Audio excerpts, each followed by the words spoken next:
Hello friends, ನಮಸ್ತೆ ಎಲ್ರಿಗೂ. ಇವತ್ತಿನ ನನ್ನ ವಿಡಿಯೋದಲ್ಲಿ ಮೆಮೊರಿ ಪವರ್ ಅಂದರೆ ನೆನಪಿನ ಶಕ್ತಿ ಅನ್ನೋದು ಬರೀ ಮನುಷ್ಯಂಗೆ ಮಾತ್ರ ಅಲ್ಲ, ನೀರಿಗೂ ಕೂಡ ಇದೆ ಅಂತ ನಮ್ಮ ಸೈಂಟಿಸ್ಟು ಪ್ರೂವ್ ಮಾಡಿದ್ದಾರೆ. ಹೇಗೆ ಅಂತ ತಿಳ್ಕೊಳ್ಳೋಣವಾ? ಬನ್ನಿ ಹಾಗಾದರೆ ನೋಡೋಣ. ಇದಕ್ಕೂ ಮುಂಚೆ welcome to my new YouTube channel infinite ಜರ್ನಿಗೆ ಸ್ವಾಗತ ಸುಸ್ವಾಗತ. ಇನ್ನೂ ಯಾರೆಲ್ಲ ನನ್ನ ಚಾನಲ್ನ ಸಬ್ಸ್ಕ್ರೈಬ್ ಮಾಡದೆ ನೋಡ್ತಿದ್ದೀರಾ, ದಯವಿಟ್ಟು ಚಾನಲ್ನ ಸಬ್ಸ್ಕ್ರೈಬ್ ಮಾಡಿ, ಹಾಗೆ ಬೆಲ್ ಐಕನ್ ಕೂಡ ಪ್ರೆಸ್ ಮಾಡಿ. ಬನ್ನಿ ಹಾಗಾದರೆ ಇವತ್ತಿನ ವಿಡಿಯೋನ ಸ್ಟಾರ್ಟ್ ಮಾಡೋಣ. Let's get started.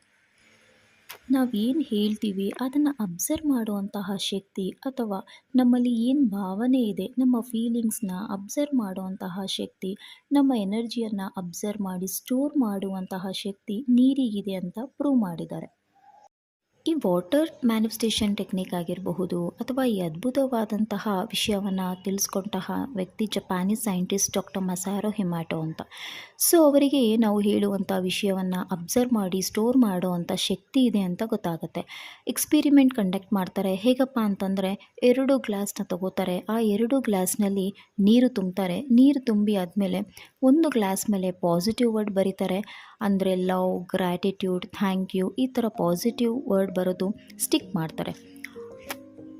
ಆಮೇಲೆ ಇನ್ನೊಂದು ಗ್ಲಾಸ್ ತಗೊಂಡು ಅದರಲ್ಲಿ ನೆಗೆಟಿವ್ ವರ್ಡ್ ಬರಿತಾ ಹೋಗ್ತಾರೆ. ಹೇಟ್ ಯು, ಕಿಲ್ ಯು, ಈ ರೀತಿ ನೆಗೆಟಿವ್ ವರ್ಡ್ನ ಬರೆದು ಅದು ಕೂಡ ಅಂಟಿಸ್ತಾರೆ.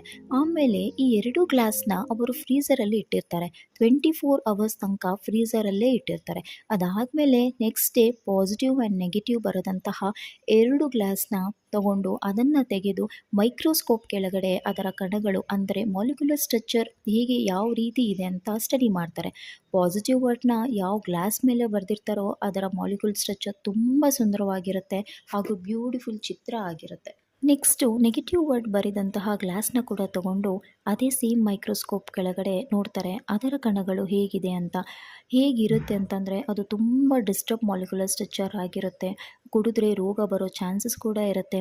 ಅದರ ಮೇಲೆ ನೊಣ, ಸೊಳ್ಳೆ ಎಲ್ಲ ಬಂದು ಕೂತ್ಕೊಳ್ಳೋಂತಹ ವಾತಾವರಣ ಆ ವಾಟರಲ್ಲಿ ಕ್ರಿಯೇಟ್ ಆಗಿರುತ್ತೆ. ಸೊ ನಾವು ಆಡುವಂತಹ ಮಾತುಗಳಾಗಿರ್ಬೋದು, ಮನುಷ್ಯ ಏನು ಯೋಚಿಸ್ತಾನೋ, ಏನು ಇಂಟೆನ್ಷನ್ ಕೊಡ್ತಾನೋ ಆ ಪದಗಳನ್ನ ಬರೆದು ಸ್ಟಿಕ್ ಮಾಡಿದರೆ ವಾಟರ್ ಅಬ್ಸರ್ವ್ ಮಾಡುತ್ತೆ ಅಂತ ಅವರು ತಿಳಿಸ್ಕೊಡ್ತಾರೆ. ಈಗ ನಾನು ನಿಮಗೆ ಕೆಲವೊಂದು ಇಮೇಜಸ್ನ ಹಾಕ್ತಾ ಇದ್ದೀನಿ, ನೀವು ನೋಡಬಹುದು. ಪಾಸಿಟಿವ್ ವರ್ಡ್ಸ್ನ ಬರೆದಾಗ ಯಾವ ರೀತಿ ನೀರು ರೆಸ್ಪಾಂಡ್ ಮಾಡಿದೆ ಆ್ಯಂಡ್ ನೆಗೆಟಿವ್ ವರ್ಡ್ಸ್ಗೆ ಹೇಗೆ ರೆಸ್ಪಾಂಡ್ ಮಾಡಿದೆ ಅಂತ. ಈಗ ನೀವೇ ಹೇಳಿ, ನಮ್ಮ ದೇಹದಲ್ಲಿ 70% ನೀರಿದೆ. ಈ ನೀರು ನಮ್ಮ ದೇಹದಲ್ಲಿ ಇದೆ ಅಂದಮೇಲೆ ನಾವು ಆಡೋ ಮಾತುಗಳಾಗಿರ್ಬೋದು, ನಾವು ಫೀಲ್ ಮಾಡೋ ಪ್ರತಿಯೊಂದು ಭಾವನೆಗಳಾಗಿರ್ಬೋದು, ನಮ್ಮ ಎನರ್ಜಿಯನ್ನು ನೀರು ಸ್ಟೋರ್ ಮಾಡೇ ಮಾಡುತ್ತೆ ಅಂತ ಗೊತ್ತಲ್ವ. ನಾವು ಒಳ್ಳೆ ಮಾತಾಡಿದ್ರೆ, ಒಳ್ಳೆ ವಿಚಾರ ಮಾಡಿದ್ರೆ ನಮ್ಮ ದೇಹದ ನೀರಿನ ಸ್ಟ್ರಕ್ಚರ್ ಹೇಗಿರುತ್ತೆ, ನೀರಿನ ಕಣಗಳು ಹೇಗಿರುತ್ತೆ, ತುಂಬ ಆರೋಗ್ಯವಾಗಿರುತ್ತೆ. ಸೊ ನಾವು ಕೂಡ ಆರೋಗ್ಯವಾಗೇ ಇರ್ತೀವಿ.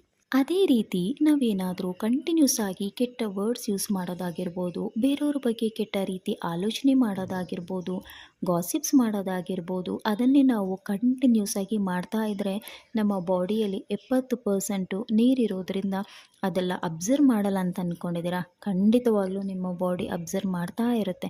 ಸೊ ಈಗ ನಿಮಗೆಲ್ಲ ನೀರಿನ ಶಕ್ತಿ ಏನು ಅಂತ ಅರ್ಥ ಆಯಿತು ಅಂದ್ಕೊಂಡಿದ್ದೀನಿ. ಹಾಗಾದರೆ ಈ ನೀರಿನ ಶಕ್ತಿನ ಬಳಸ್ಕೊಂಡು ನಾವು ಹೇಗೆ ವಾಟರ್ ಟೆಕ್ನಿಕ್ ಮ್ಯಾನಿಫೆಸ್ಟೇಷನ್ ಅಂದರೆ ನೀರಿನ ಬಳಸ್ಕೊಂಡು ಹೇಗೆ ನಾವು ನಮಗೆ ಬೇಕಾದಂತಹ ವಿಶಸ್ನ ಫುಲ್ಫಿಲ್ಮೆಂಟ್ ಮಾಡಬಹುದು ಅಂತ ನನ್ನ ಮುಂದಿನ ವಿಡಿಯೋದಲ್ಲಿ ನಿಮಗೆಲ್ಲ ತಿಳಿಸ್ಕೊಡ್ತೀನಿ.